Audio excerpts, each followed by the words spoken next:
All right, hey friends, welcome to My Vibe Yoga with me, Good Vibe Kendra. Today I just want to give you a quick little breakdown of crow pose so that you can try to incorporate that into your practice at any point if you would like. So to break it down just a little bit slower for you, we'll do it from a front view so you can see. So you're going to go from a halfway lift, plant your palms flat on the floor. I like to imagine a big triangle on the floor, and you're going to plant your hands at the bottom two corners of that. So once your hands are planted, you're gonna walk your feet behind your wrists. So from here, bend your elbows straight back toward your body like you do for chaturanga. We don't wanna go out to the side, you wanna go straight back. So once you bend your elbows and create that little shelf, you're gonna bend your knees and then play with the placement of where it feels good to put your knees on your triceps. Once you find your placement, you can start to walk your toes back.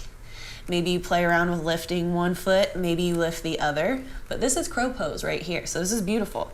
So just kind of getting used to that shape of leaning forward. And then if you want to fly, you can lift one foot, lift it up towards your glutes, then lift your other foot as well. Bring both heels towards your glutes.